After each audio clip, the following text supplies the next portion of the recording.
Bismillahirrahmanirrahim. Assalamu alaikum. Today is 4th of December 25 and we are starting our today's lecture of CAF 8 of CA Audit and Insurance Essentials.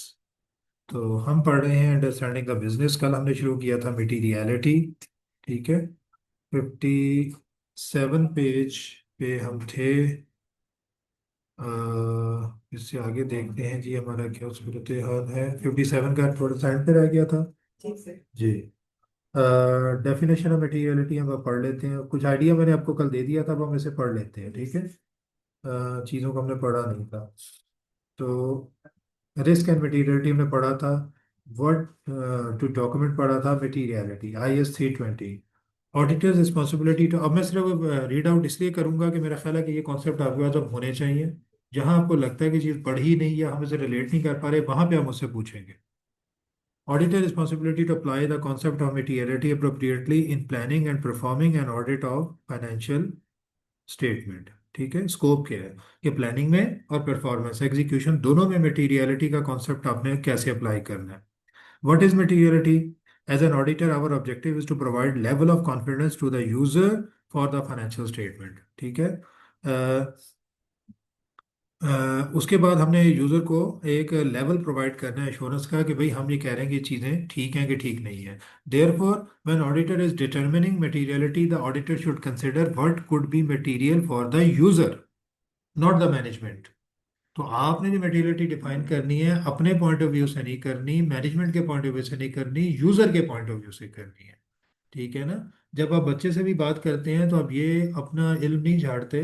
आप उस अंदाज में बात करते हैं कि बच्चे को समझ आ जाए। ठीक है ना। बच्चे को आप तोतली जबान में भी बोलते हैं कभी कभी, इसलिए कि बच्चा उसमें इजी फील करता है।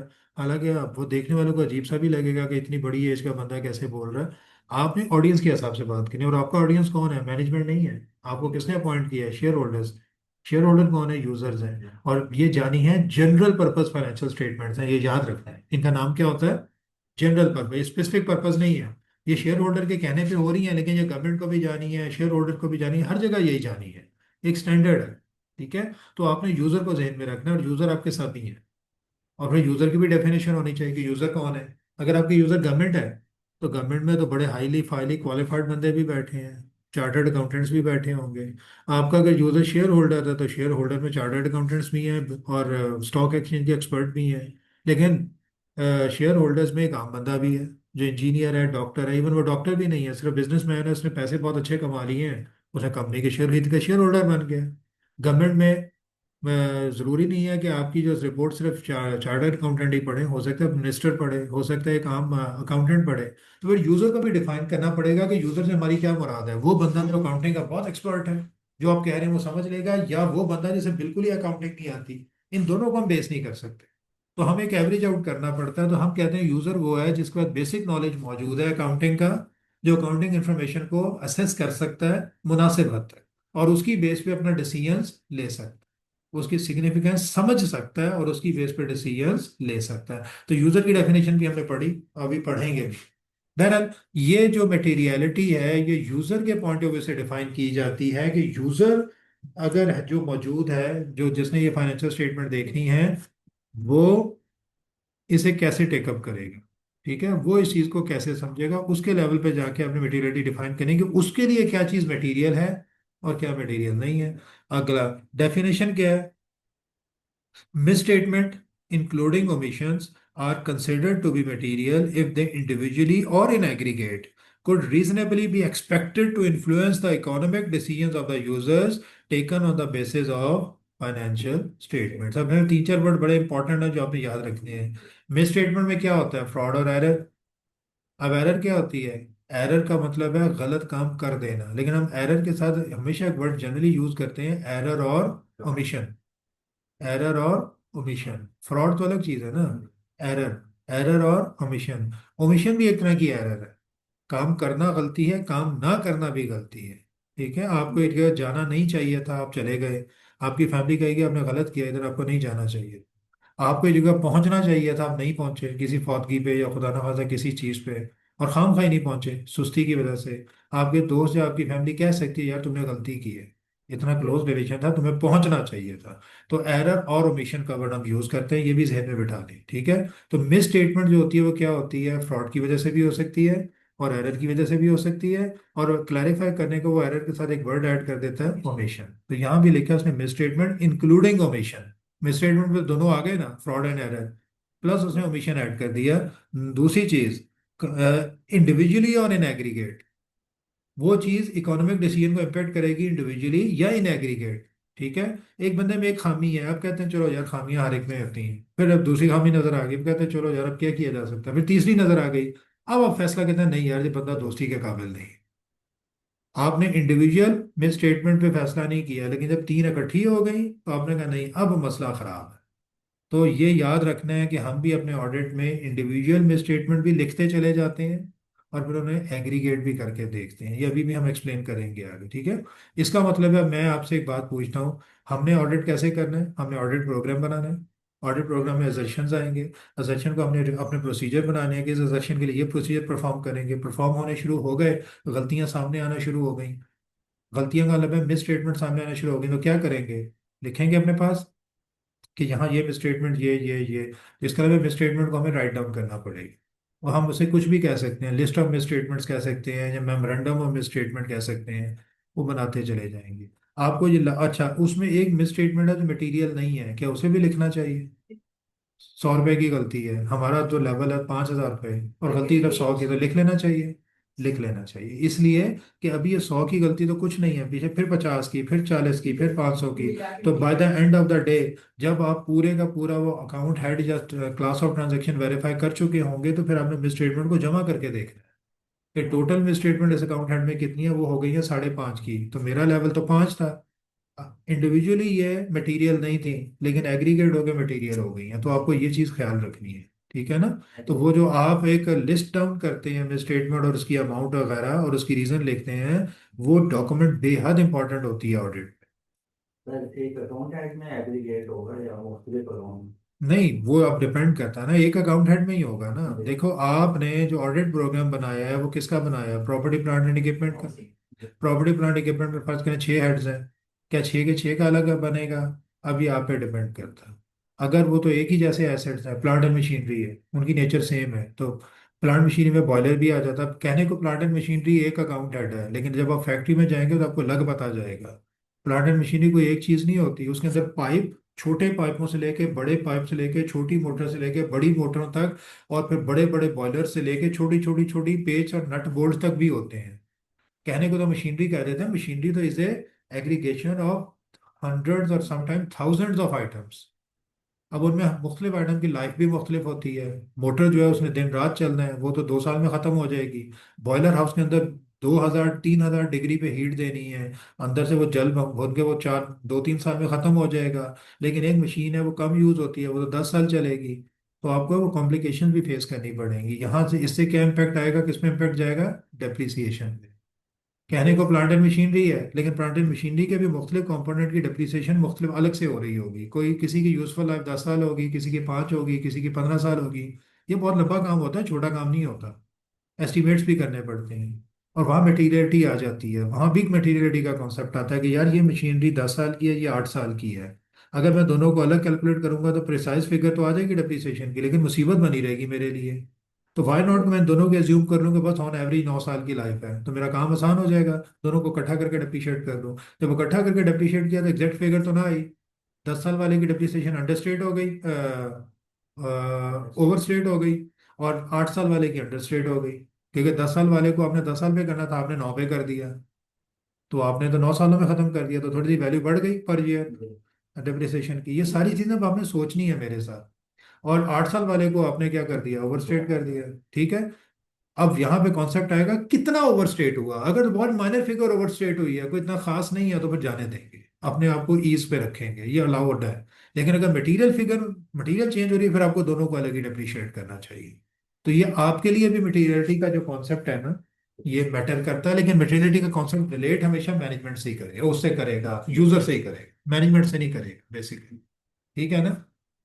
तो मटेरियलिटी, अच्छा, इन इंडिविजुअली और इन एग्रीगेट, ये वर्ड आपने याद रखना है। Could reasonably be expected, reasonably, बहुत ज़्यादा परफेक्शनली हम नहीं देख सकते। मुनासिब हद तक हमें लगता है कि वो एक्सपेक्टेड टू इन्फ्लुएंस, इन्फ्लुएंस करेगा हम नहीं कह सकते, हम फतवा नहीं दे सकते, हमें लगता है कि इन्फ्लुएंस करेगा। तो एक्सपेक्टेड का वर्ड भी आपके जहन में होना चाहिए। वुड इन्फ्लुएंस नहीं कहना, would expected to influence the economic decision of the user. बस ये चार पांच जो वर्ड्स हैं ना, इसे आपने अंडरलाइन करके जहन में रखना है।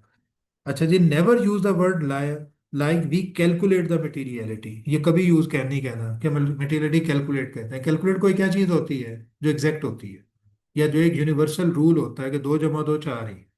ठीक है, H2O एक यूनिवर्सल सी चीज है। वो कैलकुलेट्स होती हैं, कैलकुलेट होती हैं जो अल्लाह ताला ने बनाई है। ये कैलकुलेट नहीं हो रही है, एस्टिमेट हो रही है या जज हो रही है, जजमेंट हो रही है। ठीक है, तो आपने कहना है, आपने कैलकुलेट का वर्ड यूज नहीं करना। It's not the clerical exercise we always determining materiality. जज कहते हैं, एस्टिमेट कहते हैं, या आप वर्ड यूज करेंगे डिटरमिन। हम डिटरमिन करते हैं, हम मेंशन करते हैं कि ये तकरीबन इतनी है। तो आपने डिटरमिन का वर्ड यूज करना। देखें वो किस लेवल पे जाके आपको समझा रहे हैं। एग्जाम में जाके आप इन चीज़ों को इग्नोर कर देते हैं, इवन अपनी किताब को भी इग्नोर कर देते हैं। वो किताब में कहाँ तक जाके आपको बताने की कोशिश कर रहा है। ये चीज़ें बहुत इंपॉर्टेंट होती हैं। ठीक है,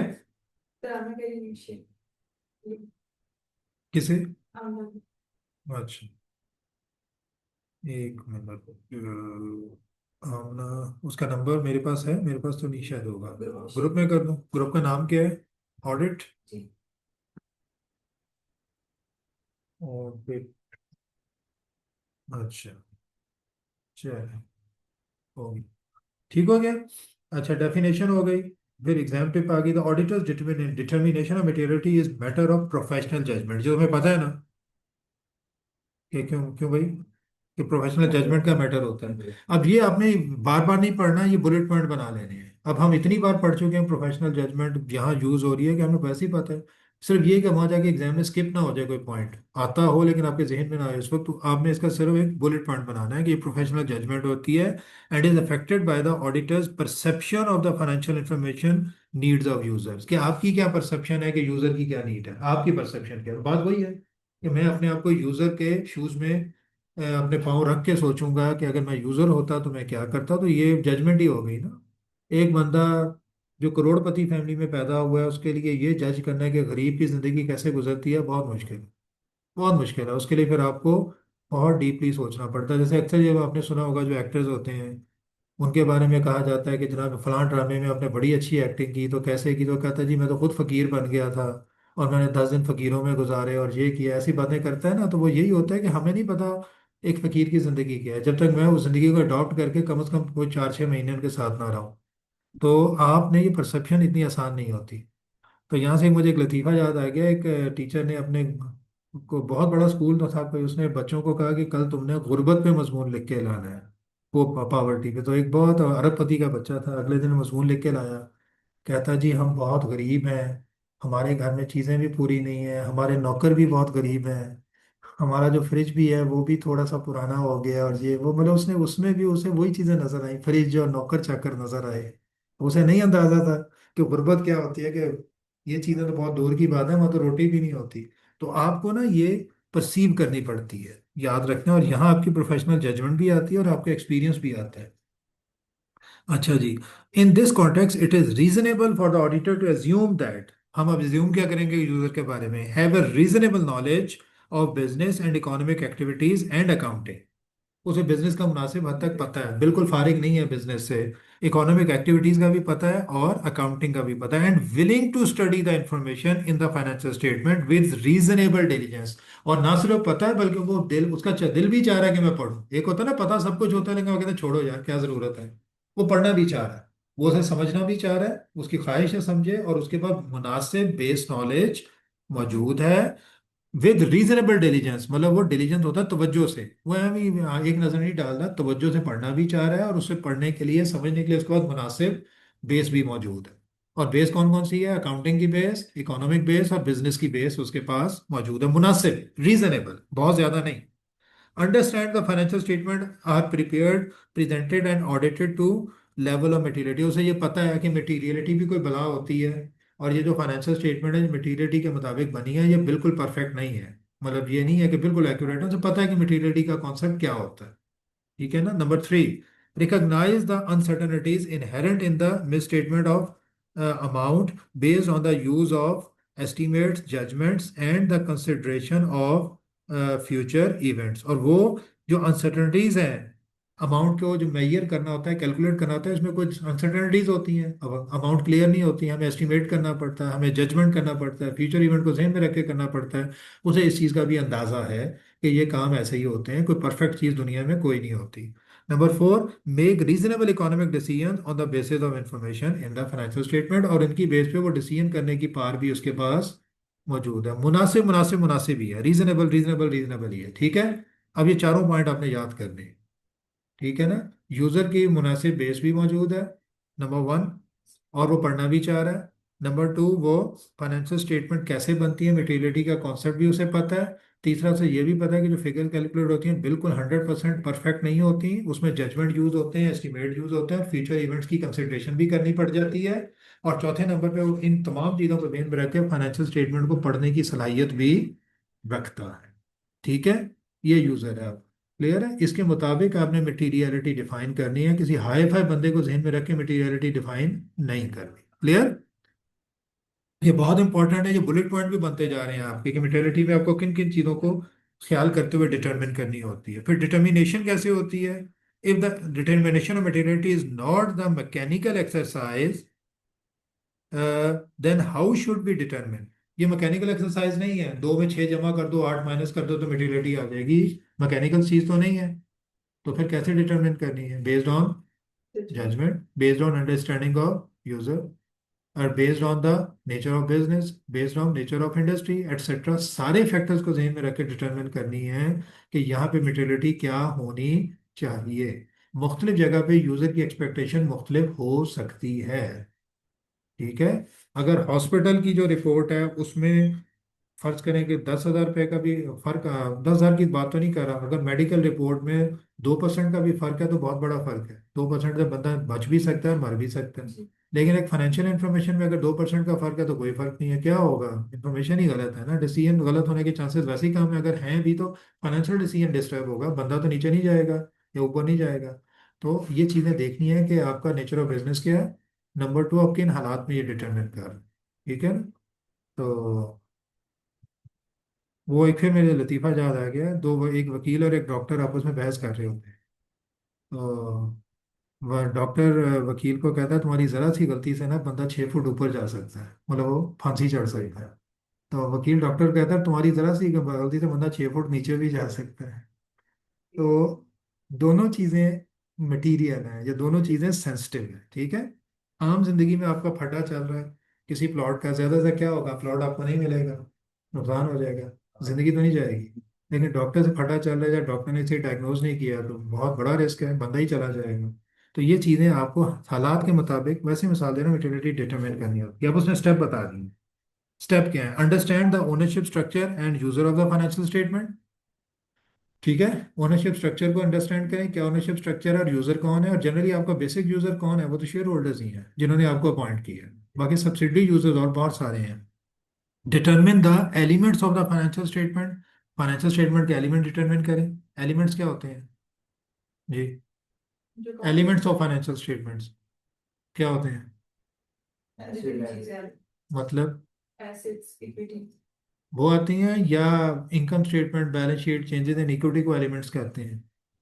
एलिमेंट्स ऑफ फाइनेंशियल स्टेटमेंट आप लोग भूल जाते हो यार।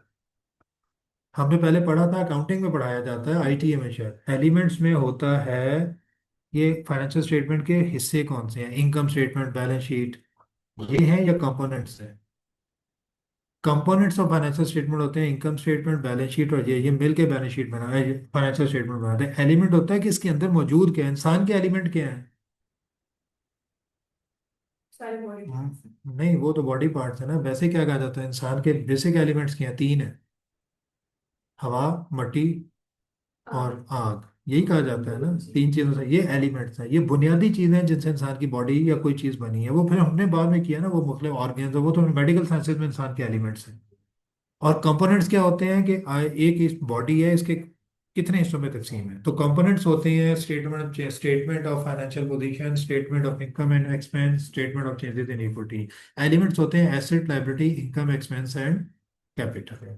तो यहाँ आपने डिटरमिन कर लेना है कि आपके फाइनेंशियल स्टेटमेंट के एलिमेंट क्या है। तो मतलब क्या है, आप देखना चाह रहे हैं कि बैलेंस शीट और इनकम स्टेटमेंट के कौन कौन से हेड्स हैं जिनमें आपने मटीरियलिटी डिफाइन करनी है। ठीक है। अब कौन से एलिमेंट है? Property, plant, equipment, total long term asset. Non current asset एक एलिमेंट है, या उसके अंदर अगर दो चीजें हैं, इंटेंजिबल और प्रॉपर्टी, प्लांट, इक्विपमेंट, ये एलिमेंट्स हैं। आपने मेटेरियलिटी किस लेवल पे डिफाइन करनी है? किस लेवल पे?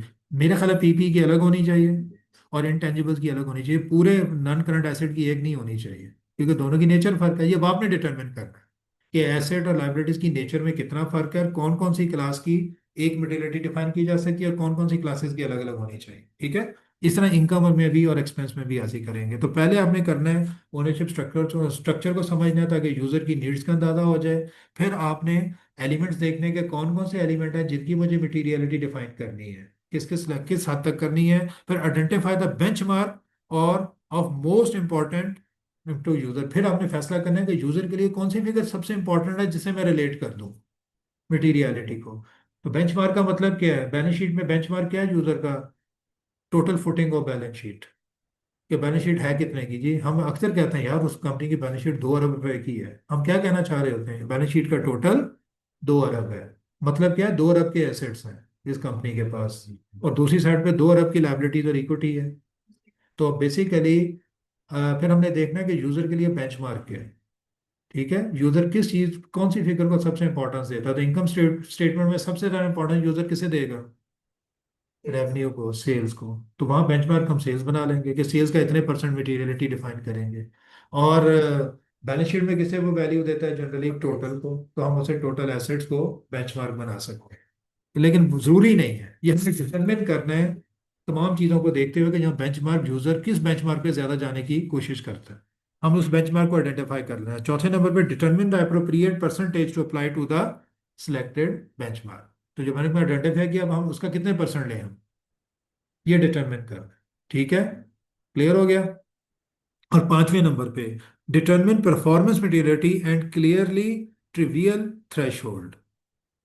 अब परफॉर्मेंस मटेरियलिटी क्या होती है, मैंने बताया था ना, जो असर्शन लेवल पे पहले 4 स्टेप्स में कौन सी फिर डिटरमिन की है? परसेंटेज डिटरमिन किया, और पांचवें लेवल पे उस परसेंटेज को अप्लाई करके मुख्तलिफ अकाउंट हेड्स और क्लास ऑफ ट्रांजैक्शन की मटेरियलिटी डिफाइन कर दी गई। मतलब जो क्लियर है, जो थ्रेश होल्ड है, ट्रिवियल जो वाजे तौर पे नजर आ रहा है, क्लियर है, मतलब उसका थ्रेश होल्ड बना देना है कि कौन से अकाउंट हेड की क्या परसेंटेज लेनी है। और इसमें क्या करेंगे, जो हाई रिस्क एरियाज हैं उनकी परसेंटेज कम रखेंगे, और लो रिस्क एरियाज की परसेंटेज ज्यादा रखेंगे। कम क्यों रखेंगे, ये बात समझ आ रही है कि नहीं? हाई रिस्क एरिया में परसेंटेज कम होगी, मटीरियलिटी लेवल ज्यादा होगा कि कम होगा? कम होगा।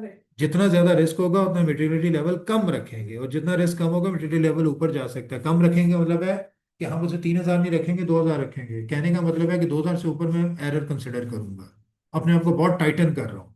ठीक है। और जहाँ कम रिस्क है मैं कहूँगा 4,000 तक भी बस मटेरियल नहीं है।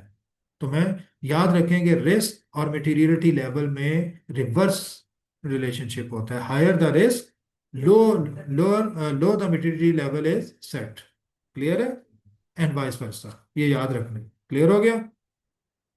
अच्छा, प्रोसीजर पे क्या फर्क पड़ेगा? प्रोसीजर में और मेटिडिटी लेवल में क्या रिलेशनशिप होता है, डायरेक्ट या reverse? Reverse. Higher the risk तो ज्यादा प्रोसीजर होंगे कि कम होंगे? ज्यादा। Higher the risk, higher, more procedure would have to be performed, और so materiality level would be lower, क्योंकि मेटीरियल लेवल लोअर है। लोअर मेटीरियल लेवल पे अपने आप को रखने के लिए ज्यादा प्रोसीजर परफॉर्म करने पड़ेंगे अपनी तसल्ली करने के लिए। याद रखना है इन चीजों को। तो ये 5 पॉइंट आपने याद कर लेने हैं। ठीक है ना? इन 5 बड़े सिंपल से हैं, ये तो वैसे ही आपको याद हो जाए। फिर understanding the ownership structure and user of the financial statement. बेटा ये आप लोगों ने आज पढ़ना है, इसे मैं कल डिस्कस करूंगा, हो जाएगा। मैंने एक्सप्लेन तो कर दिया, अब किताब में क्या लिखा है इसे एक बार पढ़ लेना, और फिर कल हम इसे डिस्कस कर लें। ठीक हो गया?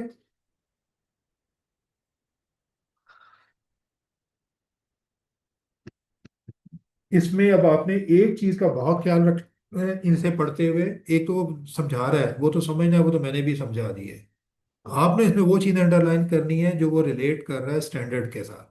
जैसे यहाँ पे देखें ना, पैराग्राफ नंबर 2 जो है, इसमें जो आखिरी लाइन है, as per ISA 315 revise 2019, auditor is required to obtain an understanding of the entity and its environment. 315 हमने पढ़ लिया ना पहले, अंडरस्टैंडिंग द बिजनेस। अब वो मटीरियलिटी के लेवल को या मटीरियलिटी को रिलेट 320 से नहीं कर रहा। मटीरियलिटी का अपना स्टैंडर्ड कौन सा है? 320। लेकिन वो आपको लेके कहाँ जा रहा है? 315 पे। तो वो कह रहा है कि चूंकि आपने यूजर की देखना है कि ओनरशिप स्ट्रक्चर क्या है, तो ओनरशिप स्ट्रक्चर कैसे पता चलेगा? अंडरस्टैंडिंग द बिजनेस से। आपने बिजनेस को अंडरस्टैंड करना है, इसके ओनर कौन है, किसके पास कॉर्पोरेट ओनर्स कितने हैं, शेयर होल्डर कितने हैं, किसके पास कितने शेयर हैं, ये सारी चीज़ें तो ये तो अंडरस्टैंडिंग ऑफ बिजनेस में आती है ना, मटीरियलिटी में डायरेक्टली तो नहीं आती। तो यहाँ उसने रेफर कर दिया, ये याद रख। ठीक है, ये चीज़ें बहुत इंपॉर्टेंट होती हैं जो स्टैंडर्ड को आपने रेफर कर। इसे एग्जाम्पल भी आप पढ़ लोगे, फिर हम इसे डिस्कस कर लेंगे। ठीक है, दो तीन जो एग्जाम्पल्स उसने दिए हैं, इसे हम कल डिस्कस करेंगे, एक बार आप पढ़ लेना। Number 2, determining the elements of the financial statement. In the step 1, we have determined the user of the financial statement. Now the next step is to determine the elements of the financial statement such as PPE, inventory, borrowing, intangible, etc. यही था ना? मैंने तो बल्कि ज़्यादा details आपको बता दिया कि इसमें आप ये भी मेंशन कर सकते हैं। वो तो डायरेक्ट चला गया उनके नामों पे। आप अपनी कहानी स्टोरी टेलिंग ऐसे शुरू कर सकते हैं कि एलिमेंट्स का मतलब क्या है, एसेट, लायबिलिटी, इनकम, एक्सपेंस और कैपिटल। और हमें ये डिटरमिन करना है कि एसेट्स में कौन कौन से इंडिविजुअल एसेट्स की अलग अलग मेटेरियलिटी डिफाइन करनी है। हम इस लेवल पे जाके सोचेंगे, हम एलिमेंट्स को वहां तक सेग्रीगेट कर लेंगे। ठीक हो गया, एग्जांपल पढ़ लेनी है। फिर स्टेप 3 क्या है? स्टेप 3 में लिखा है identify the benchmark. As in step 2 there are so many elements of the financial statement, to determine the benchmark requires careful consideration of available information on the focus of the users of the financial statement. ठीक हो गया, कोई नई बात तो नहीं कर रहा। तो आपने इसे पढ़ना है और अपने अल्फाज में, मेरे ख्याल है मैं अगर आपको कहूंगा तो आप इस पे आधा पेज भी लिख सकते हैं। लिख सकते हैं कि नहीं? बेंचमार्क पे। जी। अच्छा जी, एग्जांपल इसकी आप जरूर पढ़ेंगे ज़रूर दोनों, और फिर कल हम इसे बहरहाल डिस्कस करेंगे, तो छोड़ेंगे नहीं, लेकिन कोशिश करनी है, बल्कि पूरा जोर लगाना है कि आज पढ़ लें आप। मैं रट्टा लगाने को नहीं कह रहा, पढ़ने को कह रहा हूँ। तो अपने पॉइंट्स हमने बिल्ड कर लेने हैं आप लोगों ने। स्टेप 4 क्या है? Determine the appropriate percentage. Once the appropriate benchmark is identified, a percentage is applied to assist in determining determination of materiality. There is a relationship and involves the exercise of professional judgment to determine a percentage to be applied to a closer chosen benchmark। ठीक है, percentage कितनी रखनी है? Sales तो हमने कर लिया, benchmark बना लिया। अब सेल का कितने परसेंट लें? 5% लें, 6 लें, 10 लें, 8 लें, 2 लें? आपके ख्याल में कितना होना चाहिए?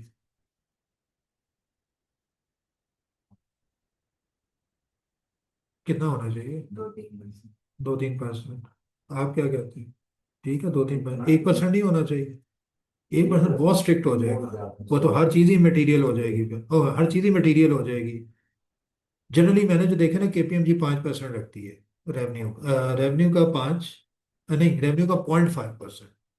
2-3% भी नहीं, 0.5। रेवेन्यू अरबों रुपए में होता है, वो 0.5 रखती है, जो रखती थी, अब तो मुझे नहीं पता। और एसेट्स का वो रखती थी 5% तक। लेकिन ये ज़रूरी नहीं है। अगेन अगर मैं लिख लूँ कि हाँ, what percentage you set, please explain, तो आप क्या कहेंगे? आप सिर्फ ये कहेंगे कि 2% ठीक है, 3 ठीक है, 5 ठीक है, या आप डिटेल से बताएंगे? क्या परसेंटेज सेटिंग डिपेंड करती है कुछ फैक्टर्स पे? किन फैक्टर्स पे डिपेंड करती है? How risky the industry is, how strict controls of government are on this industry, what are the expectations of user. If it's a pharmaceutical industry, तो हो सकता है यूजर की एक्सपेक्टेशन बहुत हाई हो कि यार 2% की भी गलती नहीं होनी चाहिए। ठीक है ना? अगर एटॉमिक एनर्जी से रिलेटेड एसेट्स हैं, फिर तो बहुत स्ट्रिक्ट मटीरियलिटी होगी कि 2% से भी ऊपर चेंजेस ना हो।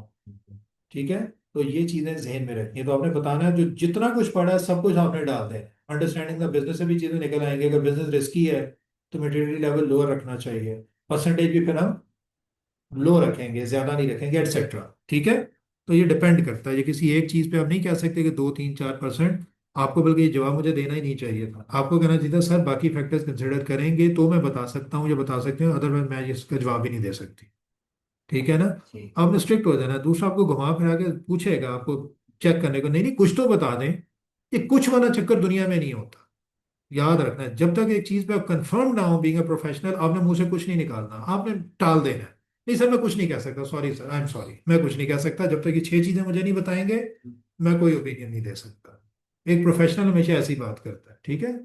यहाँ मैं आपको एक छोटी सी एग्जांपल देता हूँ इसमें, ताकि ये चीज़ें ऑडिट के पेपर में यूज़ भी हो सकती हैं अगर तरीके से करें।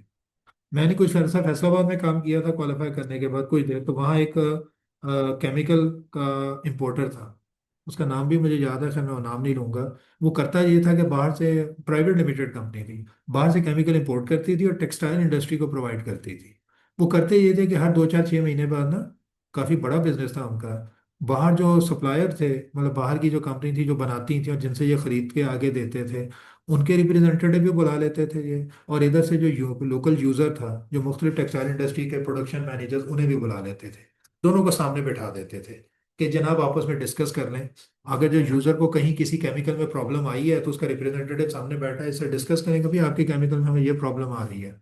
तो वो डिस्कस होता था आपस में, बोले एक लाइजन मीटिंग होती थी। तो उनका फाइनेंस मैनेजर मुझे बता रहा था, जो पाकिस्तानी कंपनी जो सेल करती थी, कि एक बार ऐसा हुआ कि हमारे किसी यूज़र था, कोई टेक्सटाइल का प्रोडक्शन मैनेजर था या जो भी था, उसने सवाल किया दूसरी कंपनी ने कि सर आपका मैंने केमिकल ख़रीदा है, हमने ख़रीदा था, हमने अपनी मशीनरी में या कहीं भी यूज़ किया तो उसमें ये प्रॉब्लम आई है। तो इसका हमें बताएं कि क्या ये क्यों आई है प्रॉब्लम, इसमें हम क्या कर सकते हैं। तो कहने जो आगे गोरा बैठा था वो कहता है जी जो आप मुझे बता रहे हैं, जो आप मुझे सिम्टम्स बता रहे हैं, चीज़ें बता रहे हैं, मैं समझ गया हूँ कि मसला क्या है, लेकिन मैं नहीं आपको बताऊंगा, क्योंकि मैं अपनी कंपनी की तरफ से दूसरे केमिकल का रिप्रेजेंटेटिव, मैं इस केमिकल का रिप्रेजेंटेटिव नहीं, ऑल तो मैं बता सकता हूँ लेकिन मैं नहीं बताऊंगा। मैं अब यही करूंगा कि जो ही ये मीटिंग खत्म होगी, मेरा जो कोलीग इसे डील करता है ना, मैं उसे ईमेल करूंगा और शाम तक आपको जवाब आ जाएगा। वो लोग इतने परफेक्ट हो गए हैं। हमारा कोई पाकिस्तानी बैठा होता उसने जो उसे नहीं भी आता था उसने वो बता के अपनी एफिशिएंसी दिखानी थी कि मैं बहुत एफिशिएंट हूँ, मुझे तो बहुत कुछ पता है। दुनिया बहुत परफेक्शन की तरफ चली गई है, याद रखना है। वही चीज़ यहाँ पे, ठीक है। आपने चीज़ों को बहुत केयरफुली बोलना है, नहीं पता तो आपने बिल्कुल नहीं कहना 3% 2%, आप कहें सर मुझे ये फैक्टर्स चाहिए, ये फैक्टर्स होंगे तो मैं बता सकती हूँ कि क्या होना चाहिए।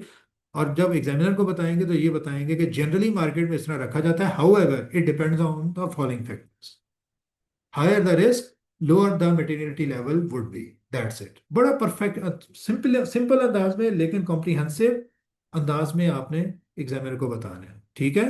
और वहाँ वहाँ टांका लगाते जाने मुख्तलिफ स्टैंडर्ड्स का। For example we need to have the understanding of business as required by ISA 315। आप समझ आई? इस तरह लिखेंगे तो सवाल ही पैदा नहीं होता है कि एग्जामिनर आपको फेल करे, ये याद रखना। एनी हाउ, आगे चलते हैं।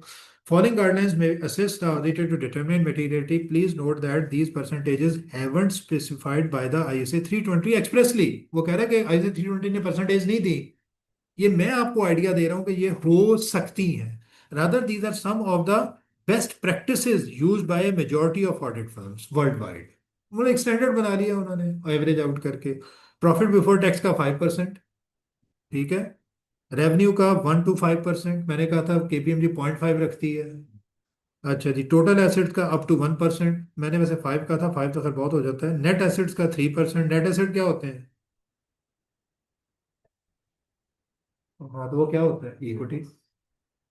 एसेट्स माइनस लायबिलिटीज इक्विटी होती है ना, तो हम नेट एसेट इक्विटी को नेट एसेट्स भी कह देते हैं, ठीक है। तो या तो नेट एसेट का 3% तक, एक्सपेंसेस का 3 to 5% तक, और कैश फ्लो फ्रॉम ऑपरेशन का 3 to 5% तक। अब ये मुख्तलिफ परसेंटेजेस कहाँ पे कौन सी अप्लाई होनी है, बताओ मुझे। पहली है प्रॉफिट बिफोर टैक्स, ये कहाँ अप्लाई हो सकती है?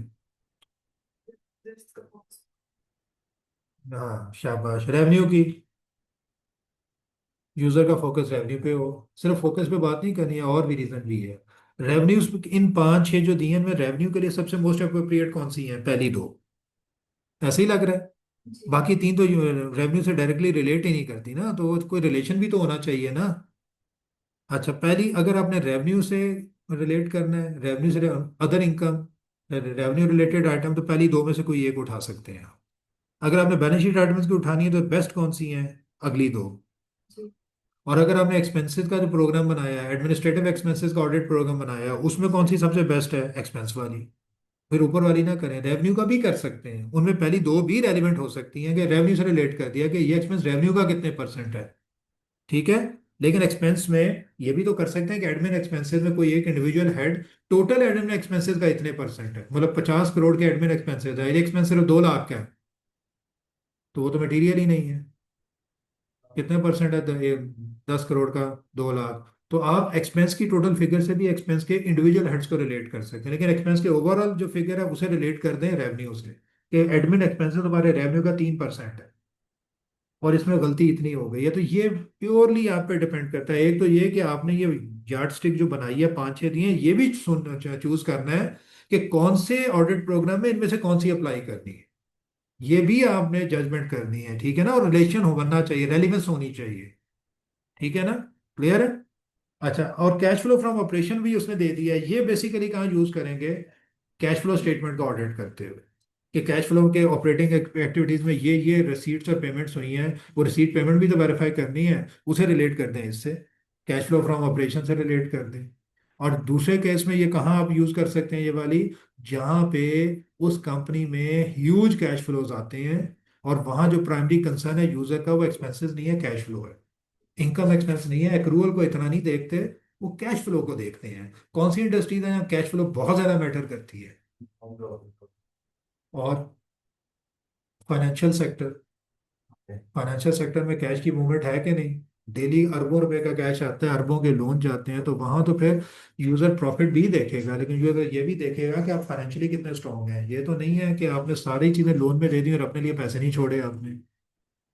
तो इसी वजह से वहां यूजर का कंसर्न इन चीजों पे बहुत होगा, लिक्विडिटी पे बहुत ज्यादा होगा। आईएस को अरबों रुपए का कैश इकट्ठा होता है, हर महीने होता है ना, सारे बिल्स कैश में जाते हैं। तो बाज इंडस्ट्रीज कैश ओरिएंटेड होती है, तो वहां पे आप ये यूज करेंगे, लेकिन जनरली बहुत कम होता है जो ये यूज हो। जनरली जो पहले 3-4 है ना, वही यूज होते हैं, ठीक है? क्लियर है? तो ये उसने थोड़ी सी चीज बताई है। आगे है जी step 5, determine performance materiality. Once the materiality has been determined, we will determine performance materiality. अभी तक कौन सी मटेरियलिटी डिटरमिन हुई थी? ओवरऑल। ओवरऑल, कि बैलेंस शीट में अगर इससे ज्यादा गलती हुई ओवरऑल, तो हम कहेंगे बैलेंस शीट ठीक। इनकम स्टेटमेंट में से ज्यादा गलती हुई तो इनकम स्टेटमेंट ठीक नहीं। अब इसकी बेस पे नीचे आ जाए, अब एजर्शन लेवल पे आके उसे भी इससे रिलेट तो करना पड़ेगा ना। ओवरऑल डिटरमिन हुई है एक बेस पे और नीचे डिटरमिन हो गई है दूसरी बेस पे, तो होनी चाहिए कि नहीं? हो सकती है, जब बिल्कुल होनी नहीं चाहिए। जैसे एक्सपेंसेस को हमने रिलेट कर दिया ऊपर रेवेन्यू के साथ ओवरऑल में, नीचे इंडिविजुअल हेड को रिलेट कर रहे हैं टोटल एक्सपेंस से, कर सकते हैं कि नहीं? हो सकते हैं। हो सकता है बेसिस फर्क हो सकती है, लेकिन बेसिस फर्क होंगी तो उन्हें आपस में रिलेट करना थोड़ा मुश्किल हो जाएगा, लिहाजा जनरली आपको नहीं करना चाहिए। परफॉर्मेंस में भी आपको वही बेस रखनी चाहिए जो ओवरऑल की है, ताकि वो आपस में रिलेटेड रहे। नहीं तो उन्हें रिलेट करना बहुत आसान हो जाएगा। कर सकते हैं, मना नहीं है, लेकिन कॉम्प्लिकेटेड हो जाएगा। रिस्क ज्यादा होगा भाई। नहीं, मैं बात ये कर रहा हूँ, एडमिन एक्सपेंसेस जो है ना, एक्सपेंसेस आप कहते हैं कि अगर टोटल रेवेन्यू के 0.5% से ज्यादा गलत हो गए तो वो मटीरियल टोटल एक्सपेंसेस। अब टोटल एक्सपेंसेस में एडमिन एक्सपेंस भी आता है, एडमिन एक्सपेंस के अंदर सैलरी भी है। अब सैलरी को रिलेट कर दिया टोटल एडमिन एडमिन एक्सपेंस से, कि सैलरी जो है अगर टोटल एडमिन एक्सपेंसेस के 2% से ज्यादा गलत हो गई है तो हम कहेंगे सैलरी गलत है। अब सैलरी को रिलेट कर दिया टोटल एडमिन एक्सपेंस से, लेकिन टोटल एडमिन एक्सपेंस को रिलेट किया हुआ है रेवेन्यू से। अब इन सैलरी को रेवेन्यू से कैसे रिलेट करेंगे? तो बीच का फार्मूला निकालना पड़ेगा ना, अपने लिए खुद अजाब पैदा करेंगे। तो वाई नॉट कि फिर आप सैलरी को भी कम करके लेकिन टोटल रेवेन्यू से ही रिलेट कर दें, अपना काम जरा खलास रखें, काम कम रखें, ये मैं बताना चाह रहा हूँ। नहीं तो आप अपना काम बढ़ा रहे हैं। आपने दो बेसिस कर दी, नीचे और बेस है ऊपर और बेस है, उन दोनों बेसिस को भी तो रिलेट करना है, क्योंकि अल्टीमेटली ओवरऑल मेटेरियलिटी डिटरमिन करनी है कि नहीं? लेकिन नीचे बेस ही कुछ और है, उस पहले उस बेस को कन्वर्ट करना पड़ेगा ओवरऑल मेटेरियलिटी बेस में। हो सकती है कन्वर्ट, इम्पॉसिबल नहीं है, लेकिन काम बढ़ जाएगा। ये बात कर रहा हूँ, ठीक है ना? तो ये सारी चीजें आपने टेक्निकली याद रखनी है। व्हाट इज परफॉर्मेंस मटेरियलिटी, ये कल करेंगे फिर इंशाल्लाह ताला। वैसे तो आपको आती है, आती है कि नहीं? क्या होती है? Materiality at assertion level, that is use at during